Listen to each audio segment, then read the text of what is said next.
Good morning, students. Let's hope this experiment works well. You'll have to let me know what the response that you get if you're able to hear and understand all right and there's no issues. But yeah, so the plan for today is to go over two things that we missed in the last couple weeks. The first is to talk about Protestantism. Essentially, I'm just going to give you the same type of presentation that you guys were giving the rest of you. But on the Protestant religion. And this is going to work out great because our next book is going to be about an evangelical church, which is a type of Protestantism. And so I can kind of make sure to give a proper introduction to that. And then we're going to catch up on the stuff about ritual that we missed back when we had our snow day. So we'll be caught up on ritual, and we'll be caught up, and that will be important for your papers that are going to be coming up. So don't forget about those. Don't forget that you've got those background papers for your ritual assignment coming up. So today's lecture is really going to help you with some of that too. So start off here with Protestantism. This is a very stereotypical Protestant church in Germany. That's what the word Kirk means there on the front of that church. But you can see here, we've got a building that's very plain, very simple, unadorned, very humble, oftentimes painted white. That's very, very typical of your traditional Protestant church. So to start off with, Protestantism is one of the branches of Christianity. So the three largest branches of Christianity are, the largest is Roman Catholicism. That's followed by Protestantism, and then Eastern Orthodoxy. These are the three branches that we've been looking at over the course of your presentations. There are other branches. We could talk about Mormonism, for example, Rastafarianism, being two big examples of other forms of Christianity. So Protestantism broke away originally from Roman Catholicism. And so the branch of Christianity that it's closest to, but also the one that it has the most contentious and conflicting relationship to, is Roman Catholicism. And this breakaway of Protestantism was known as the Protestant Reformation. Today, Protestantism has somewhere around 800 million to around 1 billion adherents. Like I said, second largest Christian church after Catholicism, one of the largest faiths in the world.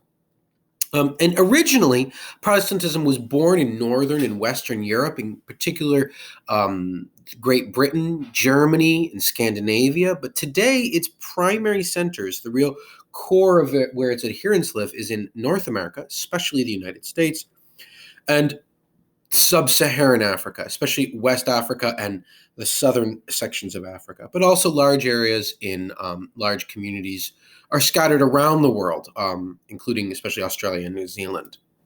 So here's a map, for instance, and you can see that our map, the greener the color of this, the higher the percentage of Protestants. So you see the United States and Canada, very strong, Northern Europe, also sub-Saharan Africa.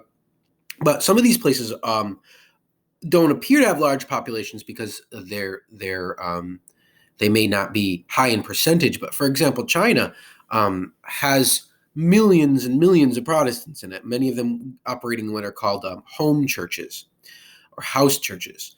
But they're not well counted or well understood at the moment. So the origins. So here's a sort of artist's rendition of the sort of mythological, if we're going to use those terms, or legendary, I suppose, foundation of Protestantism. This was when Martin Luther, a Catholic monk, nailed 95 complaints about the Catholic Church to the door of a church in Wittenberg in Germany in 1517. So Protestantism essentially begins in the 1500s with people who were Catholic being unhappy with corruption in the Catholic Church. Some of the two prominent ones of these were Martin Luther and John Calvin, and they began to protest against the problems of the Catholic Church. And this is actually where the term Protestant gets its name, is from the word protest. They were those who protested. And their protests eventually became more than just complaints that could be easily fixed by the Catholic Church, but complaints about the fundamental ideas behind Catholicism. And this led to different creations of new forms of theology, which led to the eventual development of a new church, as opposed to simply a branch of Catholicism. This creation of a new church led to a series of many brutal, many-generation wars that ravaged the European continent throughout the 1500s and the 1600s, especially wars like the 30 Years' War. Devastated Germany, Central Europe, the British Islands, and so on and so forth. And some of those conflicts simmer on, especially in Latin America, and in some of the conflicts that we're seeing emerging between evangelicals and Catholics in areas of Latin America today. So some of the core ideas of Protestantism, first off, is this concept of the priesthood of all believers, which is this, at the heart of the Catholic Church, is this idea that that Jesus appointed Peter to found his church, and that Peter was the first priest, and that those who are ordained by someone who was ordained in a direct line back to Peter, are officially priests and can perform sacraments.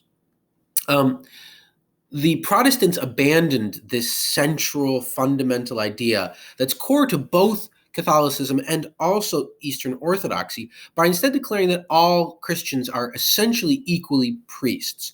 Now, in practice, there are clearly leaders in most Protestant religions. There are pastors and reverends and deacons and all sorts of different folks.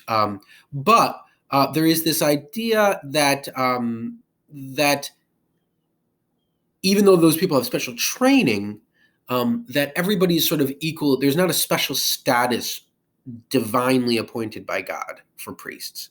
And so priests are seen as everyone, at least at the beginning, every man. And, Protestantism, especially in its early versions, was highly patriarchal. The second, and this is tied into it, is the primacy and centrality of the Bible. So essentially, the Eastern Orthodox and Catholic teachings were that there were two sources of basic understanding and mystery about God. One is the Bible, and the second is the series of rituals centered around the Mass performed by priests. But Protestants began to argue that, in fact, those rituals and the priesthood were not necessary and they were not ordained by God, but instead that the Bible was the only true teaching coming directly from God. It was the only divinely inspired. And so they began to, first off, encourage their followers to directly read the Bible instead of allowing priests to interpret it for them. And then to insist that every good Protestant must be directly familiar with the Bible in order to be a good Protestant. You'll see this today, and you'll see it in the Vineyard Church we're going to be reading about, the emphasis they put upon personal reading and interpretation of the Bible, and sometimes personal readings and interpretations that go in counter to what other Protestants around them say. So the Bible becomes the central piece here. And then this concept of salvation by faith alone. And there's a quote here from Martin Luther on the right. We are saved by faith alone, but the faith that saves is never alone, right? The idea that when you are saved, you are then with God and you are never alone. This idea is that in the medieval Catholic Church, there was this belief that there was many things you could do to help sort of remove your sins and sort of guarantee a place for yourself in heaven. So confession, good works, so building churches or donating for help for the poor, or pilgrimage. So we can see that that Protestants oftentimes reject activities like pilgrimage and the Mass and these good works, instead arguing that the only thing that's important is that one takes Jesus into one's heart as one's Lord and Savior. And you hear this sometimes. If you ever speak to a Protestant missionary, they say the only thing you need to do is you will be saved if you take Jesus into your heart and you ask for forgiveness for your sins. That's all you need to do. If you do it honestly, your faith in Jesus will be sufficient to save you. Other forms of Christianity argue that that's far too simplistic, that sometimes there are sins and crimes that people do, which simply asking for forgiveness is only the first step, that one must then demonstrate one's forgiveness. But traditional Protestantism rejects that argument, stating that the only thing that's necessary is that one simply accept God. Also, Protestants have a tendency to decenter the importance of saints. Many Protestant churches only recognize saints that are explicitly recognized in the Bible, for example. Others don't talk about saints at all. So the Protestant Protestantism, when it was created, was never unified into a single church. And this is really important, that Protestantism has over the last 5 centuries become divided into hundreds, if not thousands, of different divisions.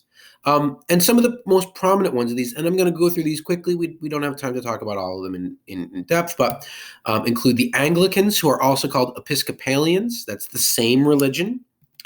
The Baptists, this includes Southern Baptists, Northern Baptists, and also the Holiness Church, like the Pilgrim's Holiness Church. These are the same. This is the same type of spirituality. This is the same theology. The Calvinists are also sometimes called the Reformed Church. Same theology.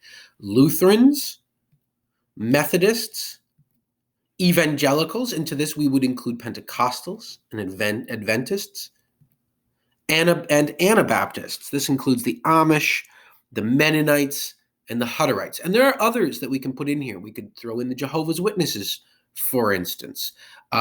We could talk about there's a number of Protestant faiths that no longer exist, which for our purposes are not that important, right? But there are many, many, many. It is oftentimes the case that Protestant churches will follow a particular theology, but they won't actually call themselves after that theology. For example, the Salvation Army is a Protestant church, and it's a branch of Methodism, but they don't actually include the name Methodism in their name. But if you look at their theology, they are clearly Methodists. There are, as I said, thousands of branches of Protestantism, and new ones are constantly appearing. These are just the general trends and tendencies. And so the general rule of thumb is that if you encounter a church and it is not a Roman Catholic church, a Mormon church, or an Eastern Orthodox church, it is most likely Protestant. In the United States, many Protestant churches have a tendency to just say, oh, we are Christian. We're not any particular type of Christian, we're Christian. Fine, they can call themselves whatever they want, but if we examine their theology, they are clearly Protestants, and overwhelmingly they would be evangelicals. Evangelicals have a tendency to sort of like to pretend that other forms of Christianity don't exist and that they are simply Christians and everyone else is something else, something specific. But they are absolutely, under their theology, if we were to categorize them, Protestants. So Protestantism has had many controversies since it was created. I'm going to just talk about a few of the more recent ones. One of those that's an ongoing issue is the support for dictatorships and authoritarian governments by especially evangelicals, and especially in Latin America, but elsewhere. Here, for example, one of the early examples is the former dictator of Guatemala, Reyes Montt, who committed genocide with a direct support of the evangelical church. He converted to evangelicalism and used the evangelical theology to justify his ability to do his crimes.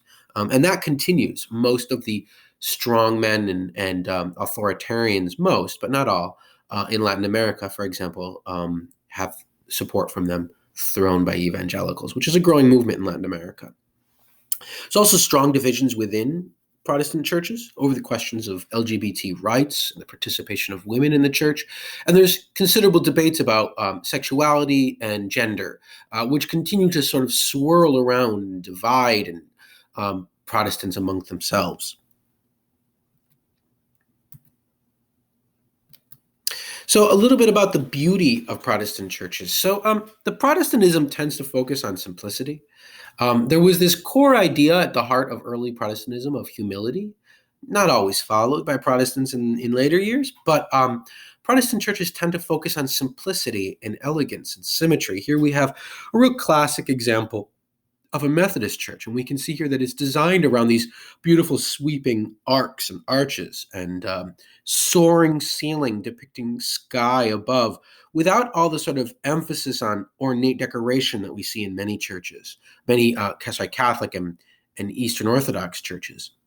This simplicity aims to be beautiful. And also, Protestants have a tendency to focus on the beauty of song rather than visual decoration. And so we can find that many Protestant churches, many Protestant traditions have really lovely choral traditions where the blending of many voices is seen as a central part of one's worship. Perhaps the most dramatic and beautiful of this example of this is actually in the African American church, where we have these amazing choral traditions The African American churches in the United States are overwhelmingly Protestant churches. So there's some really beautiful stuff going on here, and that's some of the basic stuff about Protestantism. And I'll be open to answering questions about it when we return on Wednesday. So on to ritual, and this is important because I'm going to be talking about the classifications of ritual for the purposes of our papers coming up. So please make sure you take notes on that. So here are some of the basics. Ritual is a series of repetitive acts involving the use of religious symbols. There are secular rituals. There are things that we refer to rituals which don't necessarily involve religious symbols, but for the purposes of this class, it's connected directly to religious symbols. There are a number of different ways that we can classify rituals. The first off is whether it is what we call a prescriptive or a situational ritual. So prescriptive ritual is one that is required to be performed. So you see on the right here this is Catholic solemn mass. This is the sort of the high mass in the Catholic Church. It is a prescriptive ritual, meaning that it is required to be performed every Sunday. The church, the members, the priests of the church perform this ritual every single week. Then situational rituals will be those that are performed because of a particular need. So an example of that will be a funeral, for instance, right? We only need to perform a funeral when someone has passed away. So that's why it's a situational ritual performed because of a particular need. Periodic rituals are those that are performed on a regular basis, while occasional rituals are those performed when a particular need arises. Now you can see that there's overlap here. It's easiest to recognize prescriptive and periodic rituals and situational and occasional rituals, but there's actually, for example, rituals that are prescriptive and occasional. So, for instance, if we look at the anointing of a new pope, this is a required ritual. It must be performed, but it only performs when the particular need arises. So this is a description from Leach, where he's discussing this. He says he's discussing ritual ritual actions versus non-ritual actions. He says actions fall into place on a continuous scale. At one end extreme, we have actions which are entirely profane, that means not sacred and not religious, entirely functional, technically pure and simple. At the other, we have actions which are entirely sacred, strictly aesthetic, and technically non-functional. So this would be something that is purely ritual. Between these two extremes, we have the great majority of social actions, which we partake of the one sphere and partly of the other. So he notes that many of the things we do, if not most of the things we do, actually combine some element of symbol and rituality to them, while also performing some sort of purpose within our lives. And so we shouldn't view this as something as either 100% ritual or 100% not ritual. And so he finishes off this quote saying, from this point of view, technique and ritual, profane and sacred, do not denote types of actions, but aspects of any kind of action. So we can find elements of ritual in many, many elements of daily life. Now, for the purpose of your studies, your papers, you're going to be focusing really heavily on the sacred end, this more aesthetic, the ends that are much less functional in these rituals you're going to be studying. So religious rituals center on symbols and the manipulation of symbols. I put up this triangle before, the symbol, ritual, myth triangle. Just be aware that this still holds truth. Ritual is fundamentally connected to symbol and also fundamentally connected to myth, that we can't separate these things out from one another in any sort of meaningful way. Okay, on to some types of ritual. First off are what we call technological rituals. These are old terms, by the way. So technological rituals is an attempt to control or influence nature. You'll note that you say, well, that's probably not technology, but it's sort of technology in that it aims to achieve some goal, some sort of physical change in the world. Second one is therapy rituals. These are rituals that deal with illness, accident, and death, both to help grieving or to deal with horror of disease and death, but also perhaps to help with the healing itself if the person hasn't passed. Next is ideological rituals. These serve to maintain the normal functioning of a community. Sometimes they're referred to as social rites of intensification. Most of the rituals that you're going to be looking at, are at least partially ideological rituals. They at least partially help to serve to keep the community together. Then we have revitalization rituals, which are focusing on the elimination of alien customs. This is the formal definition. This just means things that are from outside what the community views as their origin, and return to a native way of life. So revitalization rituals are oftentimes opposed to the imposition of new forms of religious belief and attempts to sort of recreate or revitalize or renovate earlier forms of belief. There's also some special ritual categories. Rites of passage, which we've already referred to. These are rituals that help people move from one status to another. So things like weddings, christenings, first communion, naming ceremonies, initiation ceremonies, funerals. All of these would be considered rites of passage. And then rites of social intensification, which I've already referred to, which are rituals meant to strengthen a group bond. Again, the people who are participating in the ritual may not state that this is the primary purpose. They might say the primary purpose is worshiping God. But we as outsiders can also look at that and say, in addition to that particular goal, it's also strengthening the group bond. Then there's rites of purification. This is a ritual to remove a sin, a stain, or corruption, to make pure again that which has been corrupted.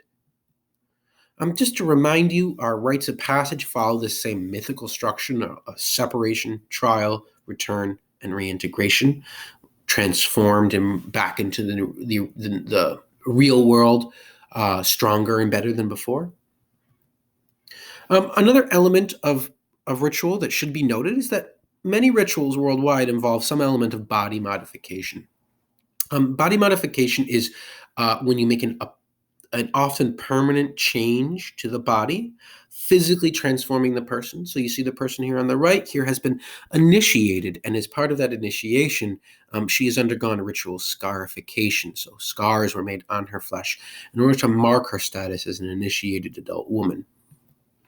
Some examples of body modification: circumcision. So maybe the most prominent example of this in the United States is when Jewish families have ceremonies to circumcise their boys when they're still infants. Scarification, which is the example I just showed, sometimes piercings, right? So a child their ears are pierced to mark them as having a certain status, for instance. Tattooing. And then one of the more mild forms of body modification is hair cutting or shaving. So we can see, for example, that entering the military is a form of ritual, though not a religious ritual, and the shaving of the head is part of that, as is sort of the shaving of the head for monks in both the Buddhist and Christian traditions. And we can see that scarification, while appears a bit foreign to westernized today. In fact, there are Western traditions of scarification. Here's a man in the early 20th century, a German man who has a Menser scar. Now, Menser was a tradition of initiation of young elite men using scarification by swords in duels. And so they would fight duels with the purpose of scarring each other in order to show off their masculinity. It's a practice that's very rarely practiced today. Another piece about ritual that's worth noting when you're looking at your rituals is the possibility that there might be offerings. These would be physical things that are given or left as part of the ritual. So the general meaning of offering is a ritual gift. A sacrifice is a particular type of offering that involves a gift of blood, while a votive is a physical object left behind after a ritual. So for example, all of the photos and flowers and things left at the Vietnam Memorial would be considered to be votive offerings. This kind of tradition is widespread, right? In the ancient Maya, used to throw small gold offerings down into sacred wells, right? That would be a votive. In the neo-pagan tradition, there's oftentimes a tradition of votive offerings where you tie small fragments of cloth onto sacred trees. These would be votive offerings. And then there's burnt offering, which is an offering which is destroyed by fire during the course of the ritual. It's oftentimes believed that the god or spirit who the offering is to enjoys the smell or perhaps even feeds off of the smoke, sustains themselves off of smoke. Those are offerings, so be aware of the possible presence of offerings. So observing a ritual. So while you are at a ritual, and I've gone over a little bit of this, but it's worth just reminding you that for your final papers, you will be observing a ritual. And I want you to think of this in the formal concepts like a play. So, for instance, who are the actors and who's the audience? And be aware that sometimes there's overlap. Sometimes somebody serves as audience and then becomes an actor and then joins back into the audience again. Who's passively watching and who's engaged actively in the event, right? Who's just sitting in the pews and listening and who's singing, for example? What is the set? Where is this ritual occurring? What are people doing to sort of make the place sacred or special? Sometimes quite a lot. We've seen the decoration, for example, of Orthodox altars and the incredible level of detail and artistry that go into the creation of these altar pieces. Right, that's a really elaborate set. But what we're going to be looking at the Vineyard Church, which oftentimes meets in places where the set is relatively not elaborate. But even in the Vineyard Church, there's still an importance placed upon the idea that the place needs to be quiet, it needs to be isolated, a place where people can talk and think and sing. There needs to be the ability to not sort of be distracted immediately by profane surroundings. So even though we're not talking about something like elaborate icon paintings, certainly we're looking at something much more elaborate than we're still looking at the creation of a special set. What are the props? What are the physical things? Perhaps it's a Bible. Perhaps it's a bell that's rung, or perhaps it's cushions that people sit on, or pews. Whatever it is that makes the props for that particular ritual possible. And don't just think about sacred objects, but also the ordinary things that people are using, right, inside the ritual to do the various things that need to be done.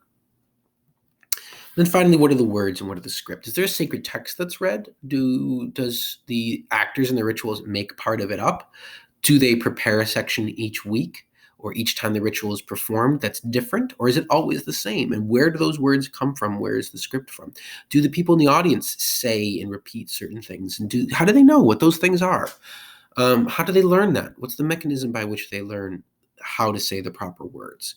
Or are they allowed to speak as it sees fit? Is there a chance for the audience to participate in that type of way? So keep your minds and your minds open and your eyes open for all these types of things, and just be aware that you're going to be seeing things that oftentimes you're not going to be that familiar with. So even though you will be doing the background research, keep your eyes open, your mind open, and be ready to really experience and understand.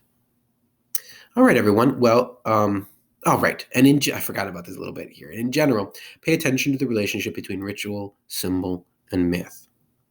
Well, that's the end. I will see you all on Wednesday, and I hope you have a great day. And see you then.